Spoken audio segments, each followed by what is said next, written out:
Hello everyone, good morning to all of you. Welcome to the Polytechnic classes गया।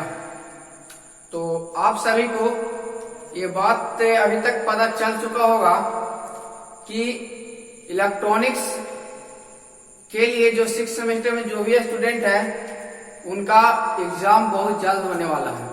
उसके लिए the polytechnic classes की तरफ से एक एग्जाम स्पेशल बैच का स्टार्ट किया जा रहा है। तो एग्जाम स्पेशल बैच में क्या होगा, तो आप सभी को पता है कि ये एग्जाम स्पेशल बैच आप लोग के लिए बहुत ही इफेक्टिव साबित होने वाला है, जिसमें आपको ये बताया जाएगा कि हर एक सब्जेक्ट को किस तरीका से कम समय में अच्छे से पढ़ाई करना है। ठीक है, चाहे वो 6 सेमेस्टर का कोई भी सब्जेक्ट हो। तो बहुत सारे स्टूडेंट ने परचेज किया है, बहुत सारा स्टूडेंट ने जितना हम लोग सोचे नहीं थे उससे कहीं ज्यादा स्टूडेंट का सपोर्ट मिला है। और वही स्टूडेंट के सपोर्ट के चलते हम लोग जो एग्जाम स्पेशल बैच 2 तरह से स्टार्ट किए हैं, एक आपका ऑफलाइन और दूसरा है ऑनलाइन। तो दोनों में काफी ज्यादा स्टूडेंट ने इनरोल कर चुका है अभी तक। तो आपको कल सिग्नल एंड सिस्टम का इंट्रोडक्शन वीडियो मिला, जिसमें आपको बताया गया एज ए लाइक हम बोले तो उसको एज ए डेमो क्लास मिला आप लोग को। तो उसी तरह से आज आपका माइक्रोवेव इंजीनियरिंग का जो इलेक्ट्रॉनिक्स से इंजीनियरिंग का एक इलेक्टिव पेपर है, जिसमें बहुत सारे पेपर्स को आपको पढ़ने थे, जिसमें बहुत सारे स्टूडेंट ने क्या करते हैं, माइक्रोवेव इंजीनियरिंग को चूज करते हैं। आखिर ऐसा क्यों माइक्रोवेव इंजीनियरिंग ही आप लोग चूज करते हैं? इसके पीछे कुछ न कुछ रीजन होगा, क्योंकि माइक्रोवेव इंजीनियरिंग एक इलेक्ट्रॉनिक्स के लिए एक ऐसा सब्जेक्ट होता है कि पूरे सेमेस्टर के लिए ये नया सब्जेक्ट होता है। चाहे आपका 3rd सेमेस्टर हो, 4th हो, 5th हो, ये तीनों सेमेस्टर में आप लोग माइक्रोवेव से रिलेटेड नहीं पढ़े होंगे। बाकी आपका और जो इलेक्टिव पेपर है, जिसमें आपका एडवांस माइक्रो प्रोसेसर है, माइनिंग करके इलेक्ट्रॉनिक्स है, और शायद एक मेडिकल इलेक्ट्रॉनिक्स है। तो ये सारे चीज को हम लोग ना पढ़ते हैं, इसलिए क्योंकि माइक्रोवेव जो बहुत ही इम्पोर्टेंट और कंपटीशन पॉइंट ऑफ व्यू से बहुत ही ज्यादा इम्पोर्टेंट होता है, क्योंकि इसके में नंबर ऑफ क्वेश्चंस का जो वेटेज रहता है, चाहे वो इसरो हो या फिर DRDO हो, क्योंकि ये दोनों मेजर इसका पार्ट है। तो वो दोनों ही एग्जाम में माइक्रोवेव से क्वेश्चन बहुत ज्यादा पूछा जाता है। तो आप सभी ने ये माइक्रोवेव इंजीनियरिंग को चूज किया। तो आज हम लोग देखेंगे क्या कि माइक्रोवेव इंजीनियरिंग होता क्या है। ये पूरा ओवरऑल सिलेबस के बारे में आपको बताया जाएगा, और इंट्रोडक्शन ऑफ माइक्रोवेव इंजीनियरिंग के बारे में आपको बताया जाएगा, जिसमें आज देखेंगे माइक्रोवेव इंजीनियरिंग क्या होता है, फर्स्ट टर्म। सेकेंड टर्म देखेंगे माइक्रोवेव इंजीनियरिंग में कुछ इंपोर्टेंट पैरामीटर यूज किए जाते हैं, जो कि ऑब्जेक्टिव पॉइंट ऑफ व्यू से बहुत ज्यादा इंपोर्टेंट है। उसके बाद देखेंगे माइक्रोवेव का क्लासिफिकेशन, कि माइक्रोवेव के कितने टाइप में क्लासिफाइड किया गया है, और सारा मेरे सिलेबस में कौन कौन से टॉपिक को पढ़ना है, तो सारे हम लोग देखेंगे यहाँ पे। और जो टॉपिक आपको पढ़ना है सेमेस्टर में, उसको तो हम लोग डिफाइन करेंगे ही करेंगे, उसके साथ साथ आपको और भी जो टॉपिक है उसको डिफाइन करेंगे। लेकिन ध्यान रहे आप सभी को कि जो आपका नोट्स प्रोवाइड किया जाएगा, जितने भी स्टूडेंट ऑनलाइन क्रैश कोर्स में इनरोल्ड हुए हैं, उनमें जितने भी आपका PDF प्रोवाइड किए जाएंगे वो अकॉर्डिंग टू सिलेबस होंगे, और जो एक्स्ट्रा पढ़ना चाहते हैं वो बोर्ड से आप नोट्स कर सकते हैं। हम बता देंगे कहाँ पे आपको नोट करना है, बोर्ड से देख करके लिखना है, वो आपको नोट करते रहिएगा। ठीक है, क्योंकि बहुत से स्टूडेंट ऐसे होते हैं जो कहते हैं टू द सिलेबस हमको चाहिए। तो यहाँ पे बहुत से चीज आज बताए जाएंगे। आज जिन्होंने क्लास छोड़ा, अगर यहाँ से स्किप करने का ट्राई किया कि चल इतना देख लिए, और यहाँ के बाद आप सोचेंगे कि चल बाद में देखेंगे, तो ये भरा में आप लोग ना रहें, पहले ही बता दिया जरा। क्योंकि आज का जो क्लास है सबसे इम्पोर्टेंट क्लास आपका होने वाला है, क्योंकि आज ही आपको ये पता चलेगा कि माइक्रोवेव इंजीनियरिंग में पढ़ना क्या है आपको। ठीक है, तो क्या क्या पढ़ना है, अगर ये मेरा माइंड में सेटअप हो जाता है कि माइक्रोवेव इंजीनियरिंग जो मेरा सब्जेक्ट है इसमें हमको क्या क्या पढ़ना है और किस बेस से पढ़ना है, तो आज ही आपका 50% सिलेबस खत्म हो जाएगा।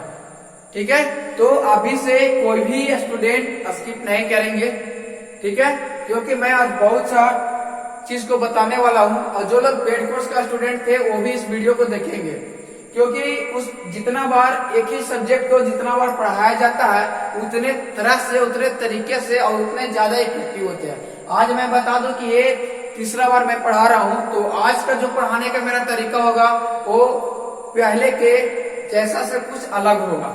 ठीक है, तो आइए इसको हम लोग एंजॉय करते हैं टू द सिलेबस। ठीक है, तो सबसे पहले पढ़ना माइक्रोवेव इंजीनियरिंग, तो मुझे समझना पड़ेगा कि अगर माइक्रोवेव होता क्या है। ठीक है, तो चलिए हम लोग समझते हैं पहले माइक्रोवेव होता क्या है। मैं जो टर्म को पढ़ना है इसमें हमको समझ में आना चाहिए कि माइक्रोवेव होता, क्योंकि पढ़ना है तो इसको जानना बहुत ही जरूरी है। मेरा सब्जेक्ट का नाम है माइक्रोवेव इंजीनियरिंग। इसमें होता क्या है कि माइक्रो को एक अलग टर्म में तोड़ दिया जाता है और वेव को अलग टर्म, मतलब ये दो टर्म से बना है माइक्रोवेव। माइक्रो का मतलब होता है, आप लोग जानते होंगे, इसका मतलब होता है वेरी स्मॉल। क्या? वेरी स्मॉल, या फिर इसे को टीनी बोला जाता है, एक नया नेम बोल सकते हैं। टीनी मतलब बहुत ही छोटा, जिससे हम इमेजिंग भी नहीं कर सकते हैं। ठीक है, इतना इसका क्या होता है, अब डिपेंड करता है वेरी स्मॉल क्या होता है। वेव का मतलब यहाँ पे आपको पढ़ना है ईएम वेव। ईएम वेव के कहने का मतलब होता है इलेक्ट्रोमैग्नेटिक वेव। ठीक है, तो इलेक्ट्रोमैग्नेटिक वेव यहाँ पे देखेंगे कि माइक्रोवेव का मतलब क्या होता है, जिसमें आपको वेरी स्मॉल, यहाँ पे अब वो बात हो रहा है इलेक्ट्रोमैग्नेटिक वेव का। तो वेरी स्मॉल इसके पास क्या होगा, तो इसका वेवलेंथ जो होगा वो वेरी स्मॉल होगा। वेवलेंथ क्या होगा, वेरी स्मॉल होगा। और इलेक्ट्रोमैग्नेटिक वेव यानी ये फ्रीक्वेंसी की डिनोट करता है, और यहाँ पे फ्रीक्वेंसी आपका हाई होगा। ठीक है, तो यहाँ पे आप माइक्रोवेव में पूरा बात यही सीखिएगा कि इसका वेवलेंथ कम है, फ्रीक्वेंसी ज्यादा है, यानी इस फ्रीक्वेंसी को हम लोग माइक्रोवेव फ्रीक्वेंसी के नाम से जानते हैं, और इसी फ्रीक्वेंसी के कोर नाम से जानते हैं, जिसको नाम है आरएफ फ्रीक्वेंसी, यानी आरएफ फेड रेडियो फ्रीक्वेंसी आपका यहाँ से होता है। तो ये दोनों नाम याद रखिएगा, कहीं कहीं पे आपको हाई फ्रीक्वेंसी यूज करेगा, कहीं कहीं माइक्रोवेव फ्रीक्वेंसी यूज करेगा, और कहीं कहीं आपको आरएफ फील्ड वहां पे जो यहाँ पे यूज करेगा आरएफ आपका रेडियो फ्रीक्वेंसी यूज करेगा। ठीक है, तो देखते हैं इसका डिफिनेशन क्या होता है। इसका डिफिनेशन लिखा हुआ है कि माइक्रोवेव रीजन, क्या? Microwave region in EM wave spectrum. Microwave region को देखिएगा और उसमें ईएम वेव को स्पेक्ट्रम आपको दिखाया जाएगा, जिसमें बहुत से होगा, आपको बताया जाएगा कौन कौन से स्पेक्ट्रम होते हैं, फ्रीक्वेंसी स्पेक्ट्रम, जिसमें इसका एक स्पेशल फ्रीक्वेंसी बैंड डायग्राम पर बताया जाता है, जिसमें माइक्रोवेव फ्रीक्वेंसी लाइज करता है, उसमें बहुत से बैंड होते हैं, वो चीज आपको बताया जाएगा।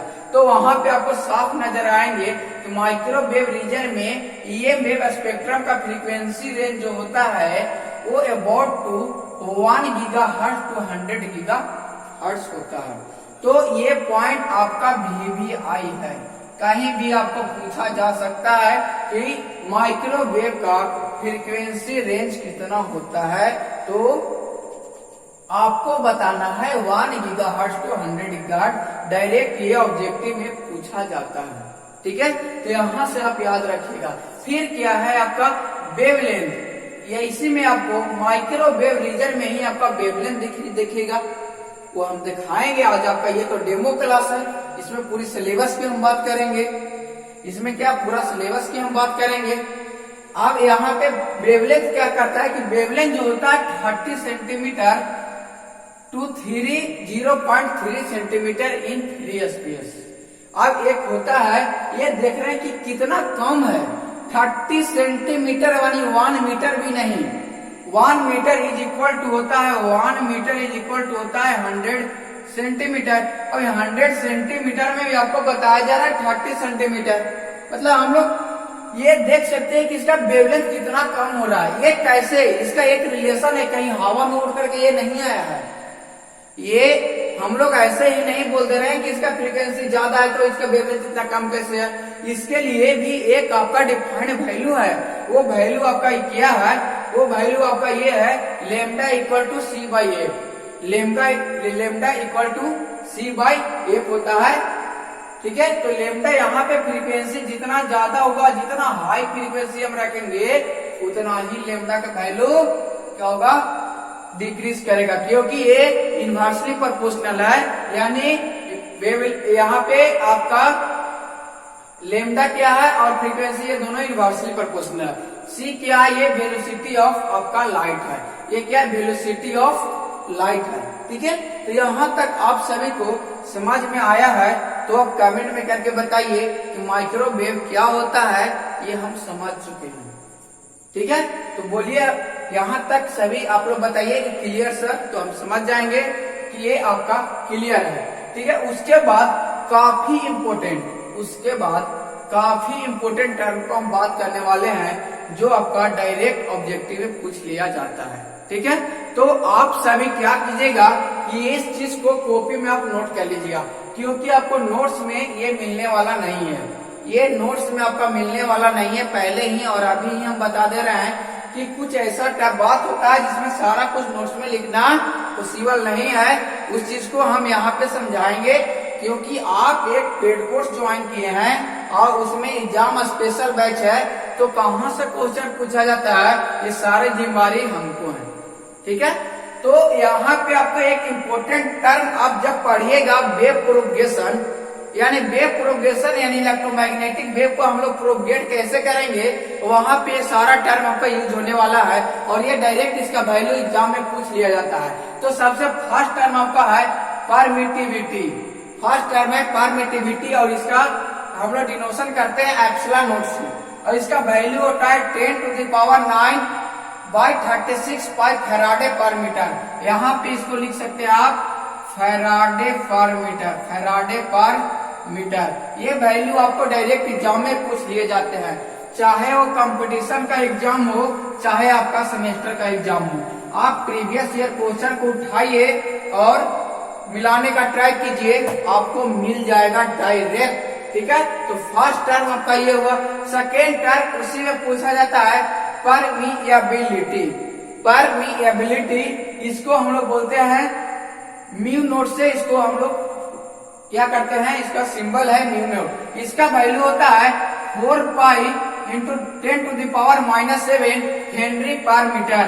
ये सारे आप लिखते रहिए, सारे स्टूडेंट ये लिखते रहिए, कॉपी और पेन साथ में रखिए और ये सारा लिखते रहिए, क्योंकि आपको ये नोट्स में मिलने वाला नहीं है। और ये VBI के पावर n लगा सकते हैं, VBI के पावर n जितना पावर चाहे लगा सकते हैं। n का मतलब नंबर ऑफ कुछ भी हो सकता है, 10, 20, 50, 100, 500, इतना VBI लगा सकते हैं, क्योंकि ये सेमेस्टर ही नहीं बल्कि कंपटीशन में ही पूछेगा। उसके बाद आपका ये कंडक्टिविटी, आप लोग कंडक्टिविटी सिग्मा से जानते हैं, तो यहाँ पे माइक्रोवेव में सिग्मा कहीं पे कंडक्टिविटी का सिग्मा से डिनोट किया जाता है, हम यहाँ पे सिग्मा नोट से डिनोट किए हैं। ठीक है, तो इसका जो वैल्यू होता है 10⁻⁻14 माहो पर मीटर। एस पर मीटर यहाँ पे लिखा है, एस के मतलब होता है यहाँ पे साइमन ओम पर मीटर, उसी को हम लोग बोलते हैं माहो भी बोलते हैं। जस्ट इसका क्या होता है, रेजिस्टेंस का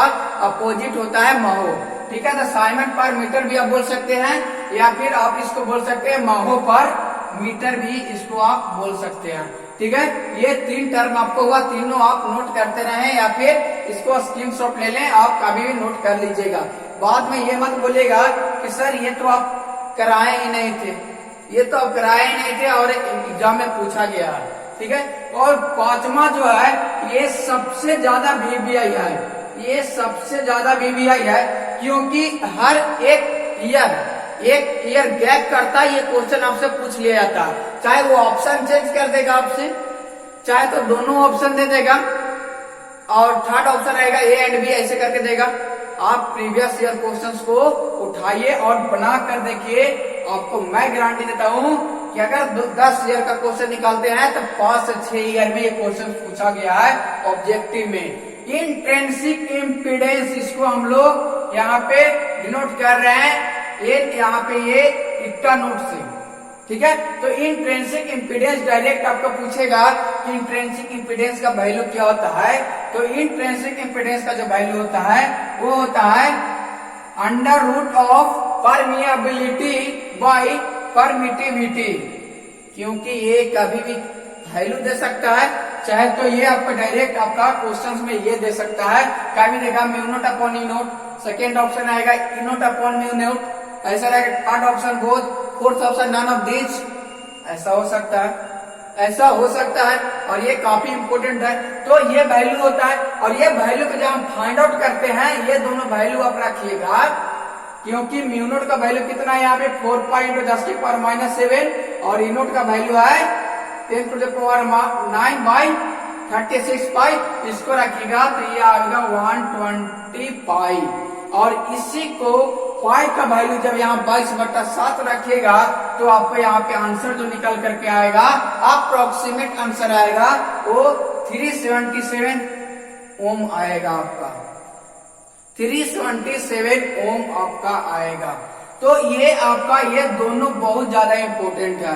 कभी कभी तो ऐसा करता है कि 120 पाई ए ऑप्शन में देता है, बी ऑप्शन में देता है 377 ओम, इसको 120 पाई ओम भी इसको आप बोल सकते हैं, ठीक है, क्योंकि यहाँ पे आपका ओम बाहर निकल जाएगा। तो ये 120 पाई ओम ये दोनों दे देता है, थर्ड ऑप्शन देता है ए एंड बी बोथ, और फोर्थ ऑप्शन रहता है नन ऑफ द एबव। तो आप मिस्टेक नहीं कीजिएगा, आप मिस्टेक नहीं कीजिएगा, ये सारा आपको नोट करना है, इस सारा कुछ आप नोट कर लीजिए। सभी स्टूडेंट इस चीज को नोट करते रहे सारा वैल्यू को। और इसमें एक और इम्पोर्टेंट टर्म है वो है वेलोसिटी ऑफ वेव प्रोपगेशन, यानी वेव प्रोपगेशन का वेलोसिटी दिखाते हैं तो इसको हम लोग जनरली लाइट कहते हैं, वेलोसिटी ऑफ लाइट भी डायरेक्ट बोला जाता है। इसको सी से डिनोट किया जाता है, किसे, इसको सी से डिनोट किया जाता है। और इसका जो वैल्यू होता है वो होता है 2.997 into 10 to the power 8 metre per second. और इसी को एक एडवांस वर्जन में लिखा जाता है, उसको हम लोग डायरेक्ट क्या लिखते हैं 3 into 10 to the power 8 metre per second. तो हम लोग जो यूज करते हैं वो ऐसा यूज करते हैं, हम इसलिए इसका एग्जैक्ट वैल्यू बता दे रहे हैं कि हो सके कि किस्मत खराब हो जाए। कहीं कहीं होता है ना कि यह पूरा पढ़ कर गए, क्वेश्चंस नहीं मिला, हम बहुत अच्छा तैयारी किए थे, फिर भी हमसे नंबर ऑफ क्वेश्चंस जो सोच कर गए तो नहीं बना। तो यही सब मेन फैक्टर होता है कि आप पढ़े जरूर, लेकिन आप कितना अच्छा से पढ़े ये मैटर करता है। तो आप 3.8 into 10 to the power 8 metre per second आप याद करके जा रहे हैं या राइट करके जा रहे हैं, तो हो सके कि ये वैल्यू ना दे करके डायरेक्ट आपका ये वैल्यू दे दे, यहाँ पे कंफ्यूजन हो जाएगा। तो इस तरह का क्वेश्चन जब आए तो इसके नियरेस्ट जो वैल्यू होगा उसको आप टिक करके आइएगा, इसका नियरेस्ट जो भी वैल्यू होगा उसको आप टिक करके आइएगा, ठीक है। मतलब आपको 3.8 इंटू 10 के पावर मीटर पर सेकेंड, इसका नियरेस्ट वो हो जाएगा। हो सकता है इसको एक और ऐसा दे दे 2.534 into 10 to the power 8 metre per second. तो इसका नियरेस्ट ये है कि ये है, आप लोग बताइए। तो कहीं भी आपको हो सके कि डायरेक्ट अगर ऑप्शन नहीं मिलता हो, डायरेक्ट ऑप्शन नहीं मिलता हो तो आप ट्राई किया कीजिए, उसका नियरेस्ट जाने का आप ट्राई कीजिए, उसका नियरेस्ट जाइए, आपको आंसर पता चल जाएगा। इसलिए आपको ये भी वैल्यू बता दिया जा रहा है, क्योंकि ये वैल्यू आप सभी लोग जानते हैं, क्योंकि ये 10वां से यानी 10th 9th 10th से ही पढ़ते आ रहे, 9th पढ़े, 10th पढ़े, फर्स्ट सेमेस्टर, सेकेंड सेमेस्टर, जो 12th करके आए हैं वो 12th में पढ़े। तो इस तरीका से यहाँ पे आपका ये इंपोर्टेंट पैरामीटर पढ़ना है, ठीक है। उसके बाद आता है उसके बाद हम लोग इम्पोर्टेंट टर्म आता है बहुत सा बात, और यहाँ से आपका पूरा सिलेबस खत्म हो जाएगा। अभी जितना भी आपको पढ़ना है सिलेबस में यहाँ से ही स्टार्ट हो जाएगा। ये सबसे पहले जो हम वेव प्रोपगेशन की बात कर रहे हैं, जिसमें हम लोग बात करते हैं माइक्रोवेव ट्रांसमिशन की, ठीक है। तो माइक्रोवेव ट्रांसमिशन आखिर होता क्या है? तो माइक्रोवेव ट्रांसमिशन जो होगा किसका होगा? ईएम वेव का होगा। माइक्रोवेव ट्रांसमिशन जितने में करेंगे तो कौन सा वेव को करेंगे? ईएम वेव को, यानी इलेक्ट्रोमैग्नेटिक वेव इसमें होगा, इन्वॉल्व होगा। जब इलेक्ट्रोमैग्नेटिक वेव इन्वॉल्व होगा तो इसके लिए आपको देखेंगे यहाँ पे इलेक्ट्रिक फील्ड और मैग्नेटिक फील्ड। क्या देखेंगे इसमें? हम देखेंगे इसमें इलेक्ट्रिक फील्ड और मैग्नेटिक फील्ड जब चेंजिंग इसमें होगा तो वहां पे क्या होगा, इसमें आपको देखना पड़ेगा। जैसे आपको बताएंगे मैजिक टी, तो वहां पे देखेंगे कि पावर जो होगा उसको हम लोग डिवाइड करेंगे E क्रॉस H, यानी electric field into magnetic field. कहीं कहीं मैग्नेटिक फील्ड डिवाइड होगा और कहीं कहीं आपका इलेक्ट्रिक फील्ड डिवाइड होगा, उसी से हम लोग डिफाइन करेंगे। तो सारा कुछ हम लोग जब 1 by 1 देखेंगे वहां पे बात करेंगे। इसमें आपको पढ़ना है, ये बता दे कि यूनिट नंबर कौन सा में पढ़ना है। तो ये आपका जो पढ़ना है यूनिट 4 में पढ़ना है। माइक्रोवेव का यूनिट 4 में आपका ये पढ़ना है, जो माइक्रोवेव ट्रांसमिशन है। और इसमें सबसे पहले मैक्सवेल इक्वेशन पढ़ना है। क्या? तो मैक्सवेल इक्वेशन आपको पढ़ना है।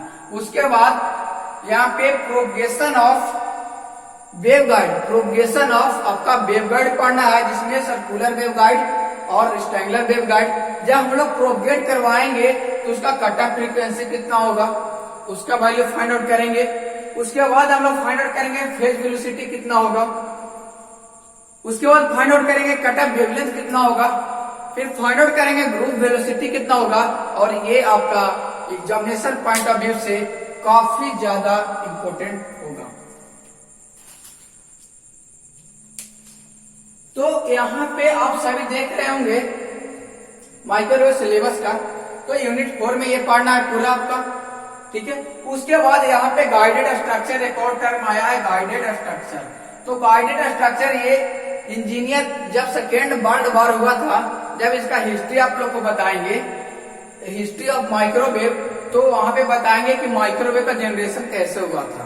तो माइक्रोवेव का जो जनरेशन हुआ था वो सेकेंड वर्ल्ड वॉर जब हुआ था, तो वहां पे बहुत सा चीज को हम लोग देख नहीं पा रहे। वहीं पे रडार का फर्स्ट टाइम यूज किया गया था, जिसके थ्रू हम देखे थे, जिसके थ्रू हम बहुत सा चीज को कहाँ पे कि मतलब कि जैसे होता है ना वर्ल्ड वॉर हुआ तो बहुत सा मनुष्य हुआ, वो मारे गए, बहुत सा वहां पे प्रोग्रेशन करवाया गया, वहां का चीज को रडार के द्वारा डिटेक्ट कराया गया, कितना नुकसान हुआ, कितना वेपन्स को वहां पे मतलब बोला जाए तो मतलब कि कितना वहां पे बर्बादी हुआ, किस तरीका से वहां पे हुआ। तो ये सारा वर्ल्ड वॉर के बाद इसको लाया गया था। हिस्ट्री ऑफ माइक्रोवेव में ये सारा कुछ बताएंगे, कौन कौन से वैज्ञानिक आए हैं, कौन वैज्ञानिक ने कितना काम किया, उसके बाद नेक्स्ट वैज्ञानिक आए हैं, नेक्स्ट साइंटिस्ट आए हैं, वो क्या किए, ये सारा कुछ हम लोग हिस्ट्री ऑफ माइक्रोवेव में देखेंगे।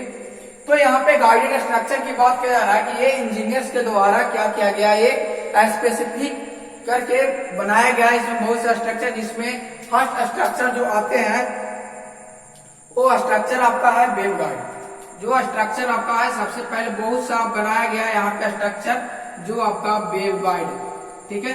वेवगाइड आया, कोएक्सियल केबल आया, कोएक्सियल इसको लाइन बोल सकते हैं, कोएक्सियल लाइन बोल सकते हैं इसको आप, ठीक है। तो इस तरीके से बहुत सा ETC, यहाँ पे बहुत सा माइक्रो स्ट्रिप लाइन होता है, यहाँ पे स्लॉट लाइन होता है। तो ये सारा कुछ क्या होगा, यही से हम लोग ये माइक्रोवेव प्रोग्रेशन जो करवाएंगे, ट्रांसमिशन जो करवाएंगे, इसी चीज को यूज करके, यानी वेवगाइड यहाँ पे दो पार्ट में आपको डिवाइड किया गया है। कौन कौन? तो आपका रेक्टेंगुलर वेवगाइड और दूसरा, ये सब सारा कुछ रेगुलर चलेंगे तो बताया जाएगा। और आपका एक सर्कुलर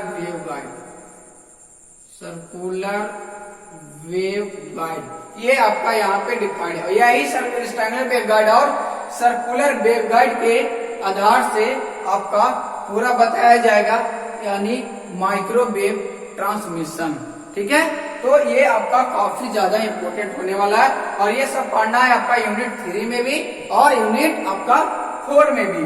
उसके बाद यहाँ पे बात करता है माइक्रोवेव सोर्स का, कि माइक्रोवेव सोर्स करने का मतलब कि माइक्रोवेव जो फ्रीक्वेंसी है वो यहाँ पे किस तरीका से सोर्स का काम करेगी, क्योंकि ये काम जब भी करेगा जब हमारे पास फ्रीक्वेंसी होगा।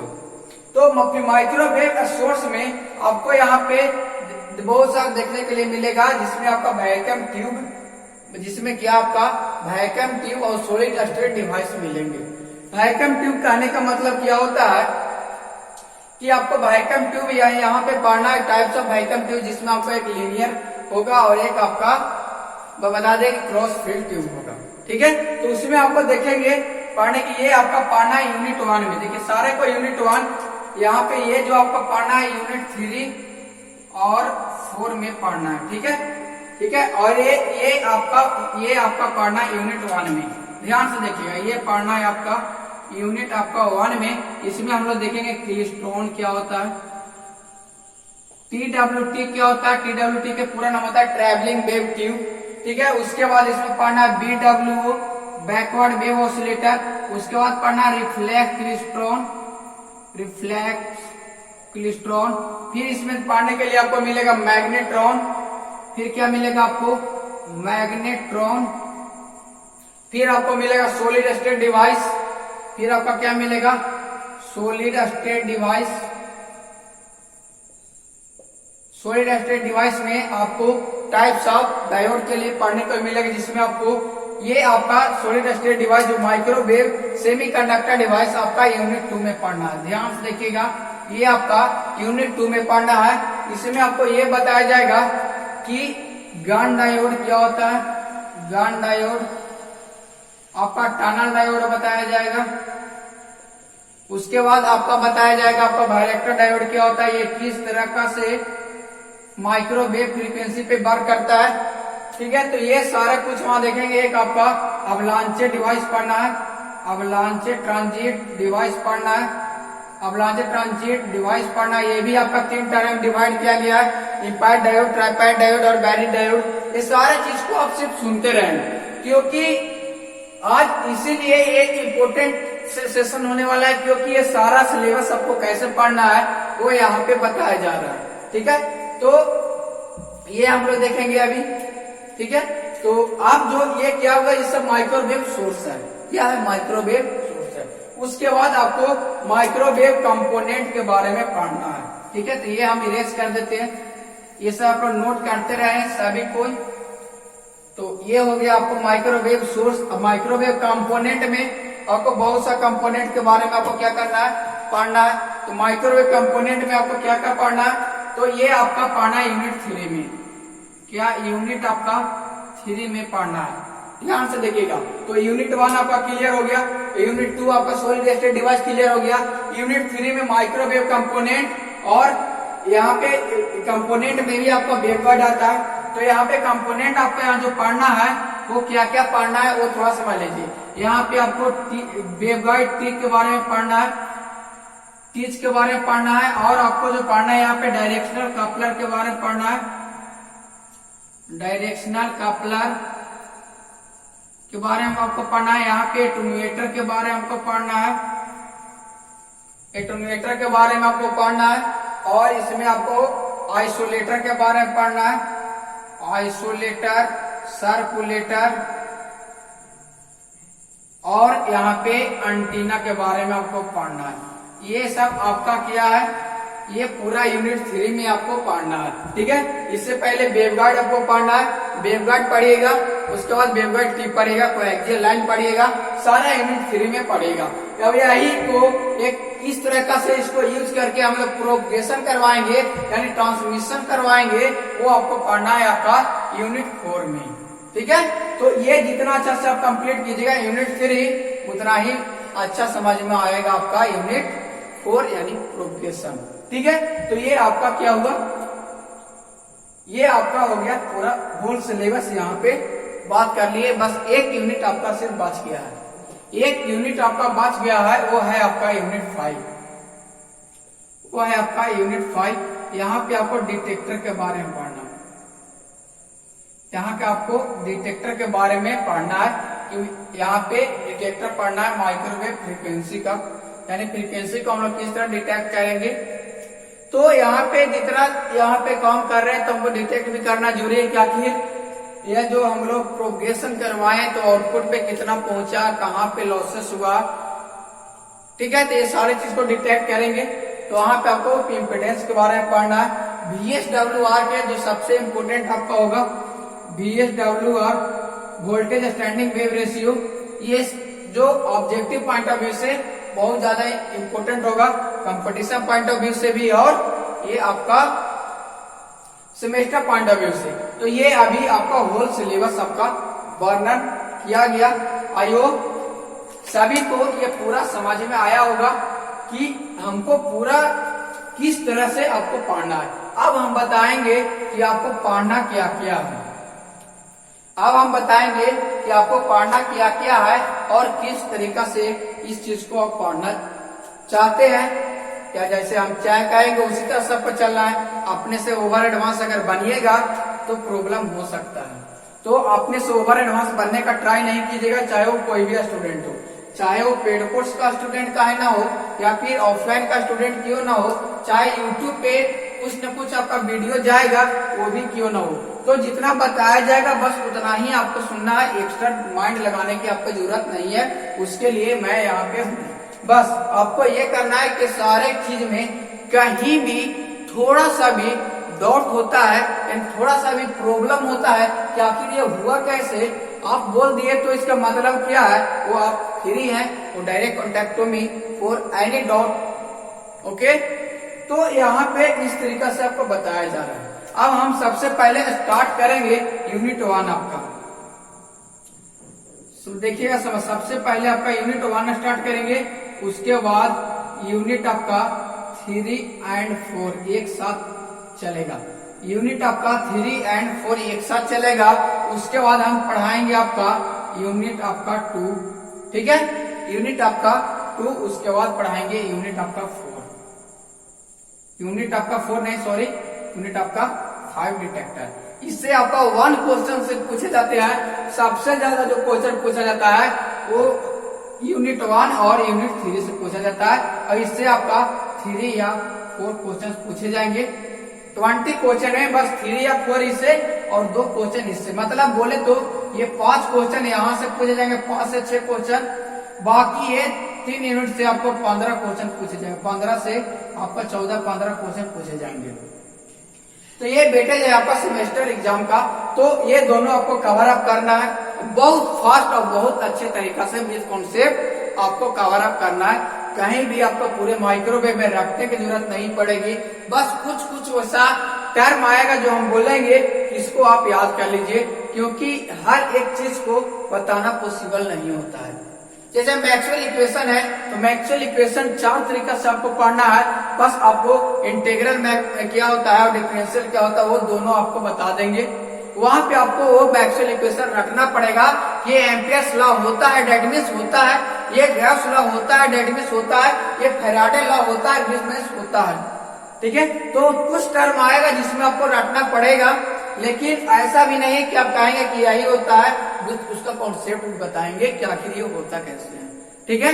अब यहाँ पे आपको ये पूरा टर्म आप यहाँ पे देख लिए होंगे। अब जो हम बात करने वाले हैं वो यहाँ पे पढ़ना है आपको माइक्रोवेव डिवाइस, जो कि आपको एक शॉर्ट वे में किस तरीका से इसको हम लोग वर्णन करेंगे। तो चलिए इसको हम इरेज कर देते हैं और यहाँ पे आपको बताते हैं कि माइक्रोवेव डिवाइस किस तरीके से। बस एक एक चीज ध्यान से आप देखते रहिएगा, आपको समझ में आए। होल सिलेबस को एक ब्रीफ में अभी डिस्कशन करने वाले हैं। यहाँ से आपको बहुत ज्यादा इफेक्टिव बनेगा, क्योंकि एक जगह पे आप लिख लीजिएगा कि ये पूरा हमको पढ़ना है। तो आपको होगा क्या कि कभी भी देखिएगा फर्स्ट पेज पे ये आप लोग बनाइएगा, ठीक है। सबसे फर्स्ट पेज पे अभी जो हम बता रहे हैं उसको बनाइएगा, ठीक है। तो हम यहाँ पे इसको अच्छे से लिखते हैं, इसको हम लोग अच्छे से यहाँ पे देखते हैं कि क्या क्या आपको पढ़ना है। एक आपका बोला था ना ब्लॉक डायग्राम, तो यहाँ पे हम लोग लिखते हैं माइक्रोवेव डिवाइस। यहाँ पे लिखते हैं हम लोग माइक्रोवेव डिवाइस, ठीक है। तो ये जो डिवाइस होता है ये 2 प्रकार का होता है, 2 टाइप्स का होता है। एक होता है एक्टिव डिवाइस, एक एक्टिव डिवाइस होता है, एक होता है आपका पैसिव डिवाइस। शायद ये सब नाम आप लोग पहला बार सुन रहे होंगे, जहां तक मुझे लगता है। कमेंट करके जरा बताइए तो कि कभी माइक्रोवेव डिवाइस का एक्टिव डिवाइस और पैसिव डिवाइस में क्लासिफाइड करके देखे हैं। हमें लगता है कि शायद बहुत से स्टूडेंट जो होंगे ये फर्स्ट टाइम देख रहे होंगे, ठीक है। तो आपको बता दें कि यहाँ पे एक्टिव डिवाइस कितने टाइप में, यहाँ पे माइक्रो डिवाइस को एक्टिव डिवाइस और पैसिव डिवाइस में आपको यहाँ पे क्लासिफाइड किया गया है। अब यहाँ पे एक्टिव डिवाइस को भी कुछ पार्ट में क्लासिफाइड किया गया है। इसमें आपको डिवाइड किया गया solid state device, solid state device, ठीक है। एक आपका एक्टिव डिवाइस का सॉलिड स्टेट डिवाइस और दूसरा आपका vacuum tube device, vacuum tube device. सभी लोग वैक्यूम का स्पेलिंग ध्यान से देखिएगा, इसका स्पेलिंग होता है VACWM। जो लोग एली का तैयारी कर रहे हैं, जो लोग बीटेक एली का तैयारी कर रहे हैं, वहां पे इस तरीका से जो होता है ना स्पेलिंग प्रॉब्लम, उसमें ये पूछा जाता है। बहुत लोग करते क्या VACCUM लिखते हैं, जो कि पूरी तरह से गलत है। इसका स्पेलिंग होता है VACWM, ठीक है। तो आप देख लीजिएगा इस चीज को, क्योंकि एक नंबर आपका यहाँ से पूछता है, ठीक है। तो वैक्यूम ट्यूब डिवाइस, ठीक है, ये आपका दो टाइप में बांटा गया है।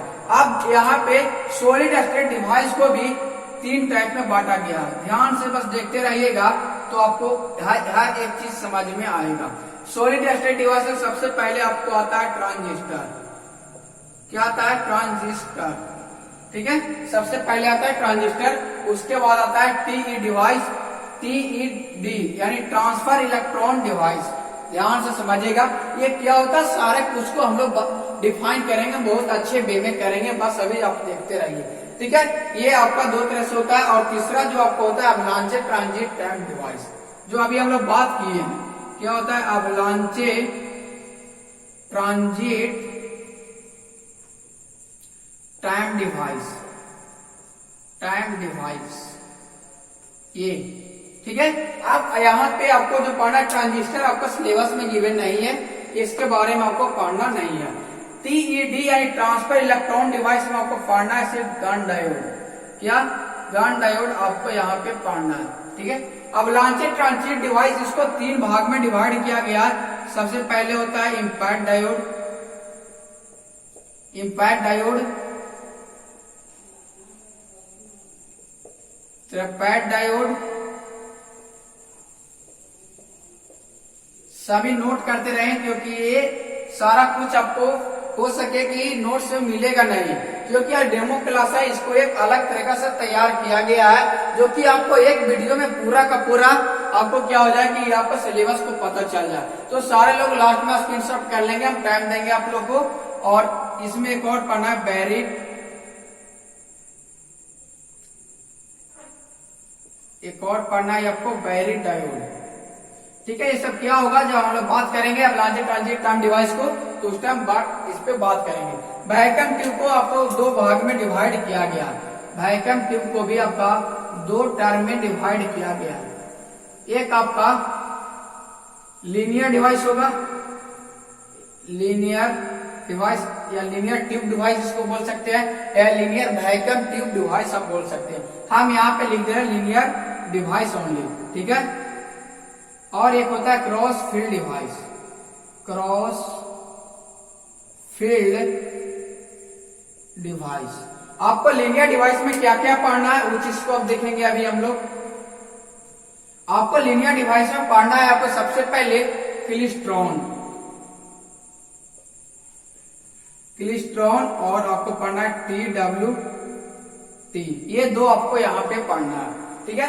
अब यहाँ पे बता दें क्लिस्ट्रॉन में भी आपको पढ़ना है। ये क्लिस्ट्रॉन को हम लोग देखिए, इसको हम लोग इसमें आपको पढ़ना है 2 टर्म। इसमें एक पढ़ना है 2 कैविटी क्लिस्ट्रॉन, 2 कैविटी KLYSTRON, और एक आप पढ़ना है आपको 1 कैविटी क्लिस्ट्रॉन, 1 कैविटी क्लिस्ट्रॉन, और एक पढ़ना है आपको multi cavity klystron, multi cavity klystron, ठीक है।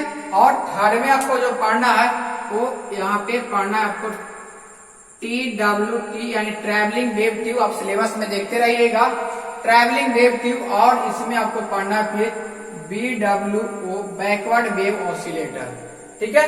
तो ये आपका लीनियर वैक्यूम ट्यूब डिवाइस होते हैं, क्योंकि ऑब्जेक्टिव में डायरेक्ट पूछ लिए जाते हैं व्हिच ऑफ द फ्लोइंग या which of the options is linear vacuum tube device. तो आप इसको याद रखिएगा तो आपको इजीली बी में बन जाएगा।